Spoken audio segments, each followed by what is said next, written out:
In this video, I'm gonna showcase my Mega Palette, which holds most of my watercolor paint colors. Let's get started.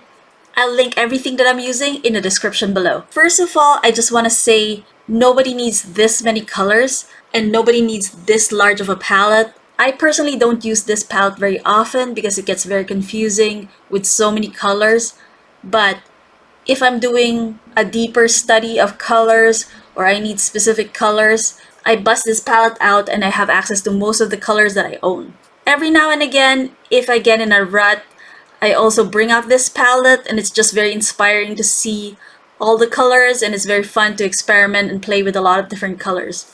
But these are the colors that I don't really know that well. I have the colors that I'm most familiar with in my main palette, but these are all just the fun extra colors. These are two metal tin palettes. This houses most of my paint colors. The palette themselves are different brands, but they look exactly alike. So these colors are a mix of Winsor Newton, M. Graham, and Daniel Smith. There are 4 separate mixing areas on the lid.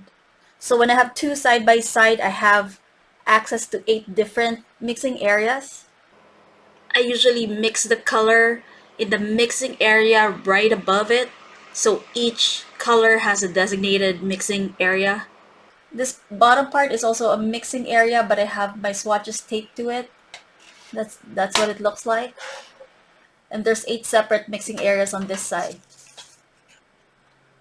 I don't mix in this area though, I only mix on this top part.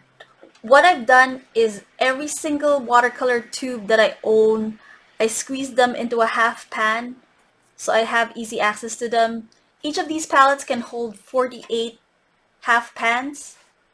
So between the 2 of these, I could potentially put in 96 half pans, but sometimes I have the full pans and I've squeezed some things where it fits. I have the colors arranged in a rainbow order. So these are my reds, and these are my oranges, my yellows, my greens, my blues, and then I have my violets here on this side. I find that the violets make more sense closer to the reds than closer to the blues, so that's okay. On this side, I have my special colors. These are my iridescent colors from Daniel Smith. And then on this side, I have my Permatex, which are the super granulating minerals, also by Daniel Smith. And on this side, I have my browns and my blacks. I really like having access to all my colors in this way. I bust this out whenever I'm working on something. I need access to more colors than are in my regular palettes.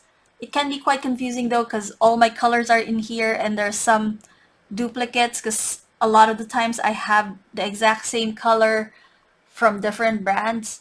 And when I was just starting out, I accidentally bought a lot of the same colors across brands, not realizing that they were the same colors. I ended up buying a lot of sets. I have the Winsor Newton set and then the M. Graham set of 10 and then the Daniel Smith Essential set. There are a lot of overlaps of the same colors on those 3 sets. Also, since these are in half pans, I'm able to grab just like a single pan from there if I just need to like work with a single color or like a small set of colors.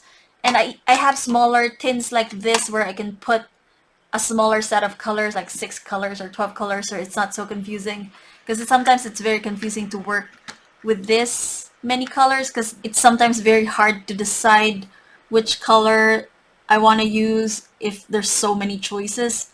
But sometimes it's fun to like just have access to all the colors. Like some of the colors, like the iridescents, I don't have access to those normally in my normal palette, so I don't get to use them as much. But since they're here, if I bust this out, then I'm able to use them. I remember to use them because they're here. In the future, I plan to simplify this a lot and try to arrange it more by pigment because some of them are the same pigments just across different brands, or some of the pigments are close to each other in what they look like. So I want to rearrange this. This comes off if you need more mixing areas underneath. So you could potentially have this many mixing areas, including the ones under the swatches. I don't usually need that many mixing areas. And then because these pans pop off, it's very easy to rearrange them.